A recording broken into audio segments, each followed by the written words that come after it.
Domain number 8 software development security. आज हम DevOps methodology देखेंगे जो कि हमारी डिप्लॉयमेंट स्ट्रेटजीज़ या डेवलपमेंट मेथडोलॉजीज़ की नेक्स्ट मेथडोलॉजी है। जैसे कि आप ये डायग्राम से समझ सकते हैं, it's a methodology meant to improve the work throughout the software development life cycle. जितना भी हमारा सॉफ्टवेयर जो भी हम डेवलप कर रहे हैं उसे थ्रू आउट लाइफ साइकिल में हमारी हेल्प करता है। आप इसे विजुअलाइज कर सकते हैं इस लूप की तरह। ये एक इन्फिनिट लूप होता है जिसके अंदर हम लोग प्लान करते हैं, कोड करते हैं, बिल्ड करते हैं, टेस्ट करते हैं। ये हमारी डेवलपमेंट फ़ेज़ हो गई। और फिर हमारी ऑप्स जो फेज़ है उसके अंदर हम डिप्लॉय करते हैं, ऑपरेट करते हैं और मॉनिटर करते हैं। तो ये हमारा कंटिन्यूस सर्कल चलता रहता है।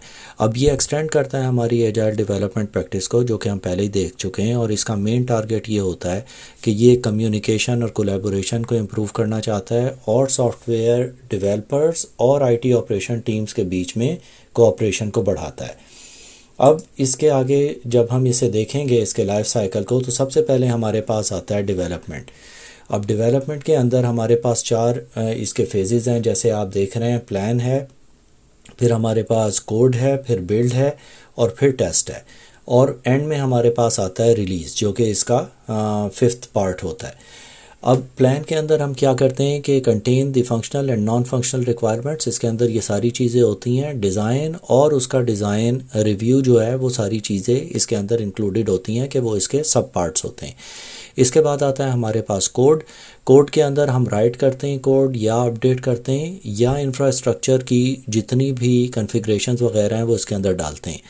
अब यहाँ पे हमारे पास एक और भी concept infrastructure as a code आता है, जिसके अंदर हम ये करते हैं कि जितने भी सॉफ्टवेयर एप्लीकेशंस हैं उसका सोर्स कोड, उसकी कॉन्फ़िगरेशन और उससे रिलेटेड जितने भी डेटाबेसेस, ऑपरेटिंग सिस्टम्स और नेटवर्क इंफ्रास्ट्रक्चर है वो सारी चीज़ें हम इसके अंदर इनकॉर्पोरेट करते हैं। फिर हमारे पास आता है बिल्ड। बिल्ड के अंदर हम ऑटोमेशन करते हैं in form of integrating the code, कि हम कोड को इंटीग्रेट करते हैं इंफ्रास्ट्रक्चर रिक्वायरमेंट्स के हिसाब से।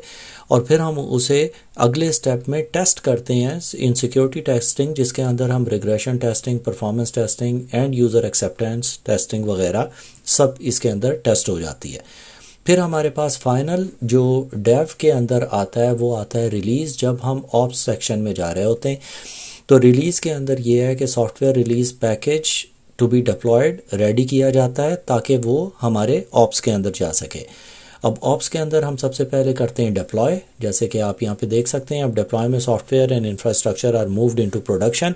अब ये अपने प्रोडक्शन सिस्टम्स की तरफ आ जाता है। उसके बाद हम उसे ऑपरेट करते हैं। The system is in production operation and is used by the end users. अब ये मूव कर जाता है फॉर ऑपरेशंस, एंड यूज़र्स के पास चला जाता है। उसके अंदर आईटी ऑपरेशन पर्सनल यूज़ करते हैं, मैनुअल और ऑटोमेटेड टास्क वगैरह सारे इसके ऊपर टेस्ट किए जाते हैं।